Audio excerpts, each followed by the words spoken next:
Hello বন্ধুরা, আমি দীপ আর তোমরা শুনছো ভূতবং, ভূতের রাজ্যে সকলকে স্বাগত।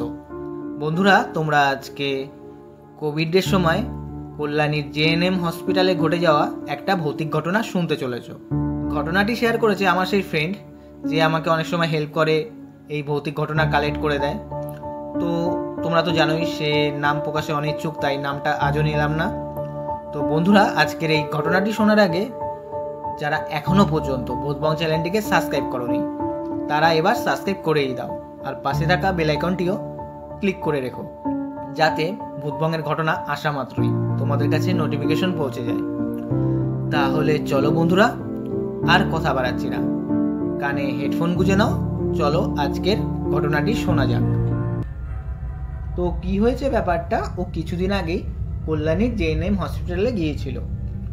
সেই সময় ওর সাথে ওই হসপিটালেরই একজন সিকিউরিটি গার্ডের সাথে কথা হয়, আর ওই সিকিউরিটি গার্ডটাও ওর আগের থেকেই চেনা পরিচিত ছিল। আমার সেই বন্ধুটা তখন সেই সিকিউরিটি গার্ডটাকে জিজ্ঞাসা করে, আচ্ছা হসপিটালে তো অনেক সময় ভৌতিক ব্যাপার স্যাপার ঘটে, তোমার সাথেও কখনো ঘটেছে? তখন সেই সিকিউরিটি গার্ডটা বলে, সেটা আবার বলতে, কোভিডের সময় আমার সাথে অমন একটা ঘটনা ঘটে গিয়েছিল। তখন আমার বন্ধুটাও বলে, কি ঘটেছিল? তারপর সেই সিকিউরিটি গার্ডটাও ডিটেলসে ঘটনাটা বলে। ঘটনাটা হলো, সেই কোভিডের সময় সিকিউরিটি গার্ডটার ডিউটি পড়েছিল সেই কোভিড ওয়ার্ডে। ডেইলি তো অনেক লোকই মারা যেত কোভিড হয়ে। একদিন কি হয়, ওই বিকেল 4-5টা হবে হয়তো, একটা পেশেন্ট মারা যায়, আর ওই মৃতদেহটাকে সেই বেডেই সাদা চাদর চাপা দিয়ে রাখা হয়। সন্ধে তখন 7টা বাজে। সেই গার্ডটা সেই কোভিড ওয়ার্ডের বাইরেই বসা ছিল। ও বসে বসে ফোন ঘাঁটছে। হঠাৎ ওর কানে আসে ওয়ার্ডের ভেতর থেকে ঠক ঠক করে হাঁটার শব্দ। শব্দটা অনেকটা ঘোড়া হাঁটলে যেমন হয় তেমন। ও প্রথমে জিনিসটা অতটা গায়ে নেয়নি, ও ফোন ঘেঁটে যাচ্ছিল, কিন্তু সেই শব্দটা কন্টিনিউ হয়ে যাচ্ছে।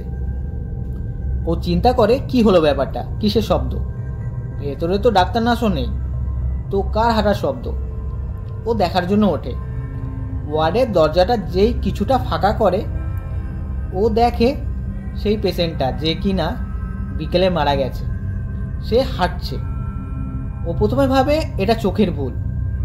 ও ওয়ার্ডের ভেতর আর ঢোকে না, বাইরে দাঁড়িয়েই কিছুক্ষণ ব্যাপারটা দেখে। ও দেখে হ্যাঁ ঠিক ওই পেশেন্টটাই। ও রীতিমতো ভয় পেয়ে যায়, আর ভয়ে ওই জায়গা ছেড়ে পালিয়ে যায়।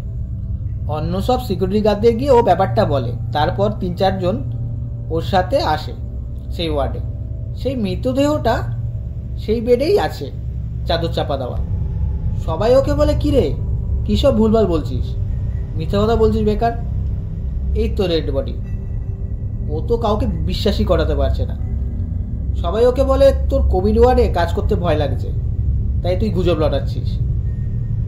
যাই হোক, তারপর সেই সন্ধ্যার সময় ওকে অন্য জায়গায় ডিউটি দেওয়া হয়। রাত তখন 9টা। ও হসপিটালের বাইরের হোটেলে খাবার আনতে যায়। আর তোমাদেরকে একটা কথা বলে রাখি, যারা জেএনএম হসপিটালে গিয়েছো তারা ভালোভাবেই জানো, হসপিটালটার বেশিরভাগ জায়গাটাই শুনশান টাইপের। আর কোভিডের সময় তো আরও বেশি শুনশান ছিল, সে সময় পেশেন্ট পার্টিরাও তেমন থাকতো না। যাই হোক, মূল ঘটনায় আসা যাক। তো সেই সিকিউরিটি গার্ডটা খাবার আনতে যায়। খাবার নিয়ে যখন ও আবার ফিরছে, ও হঠাৎ খাবার নিয়ে পড়ে যায়। ওর মনে হয় যে ওকে কেউ পেছন দিয়ে ধাক্কা মেরে ফেলে দিয়েছে, কিন্তু পেছনে দেখে কেউ নেই।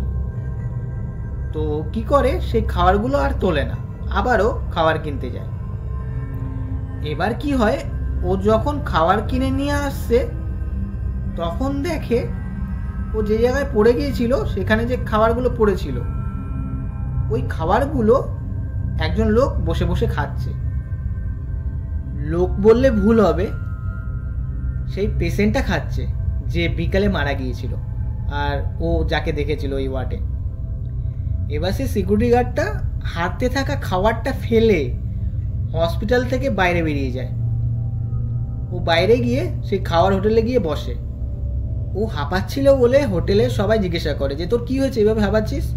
ও তারপর ঘটনাটা বলে যে কী হয়েছে।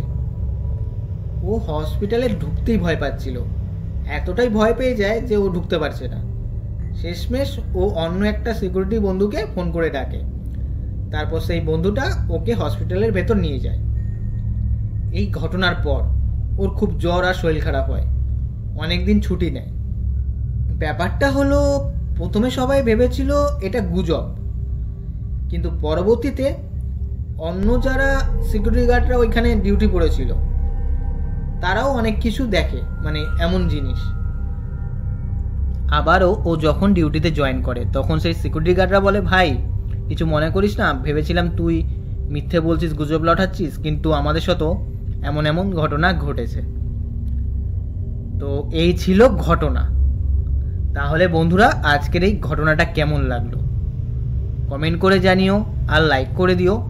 আর বন্ধুরা, তোমরাও যদি ভূতবঙ্গে ঘটনা পাঠাতে চাও তাহলে তোমরা আমাদের ভূতবঙ্গের ইমেল আইডি bhutbongofficial@gmail.com পাঠিয়ে দিও।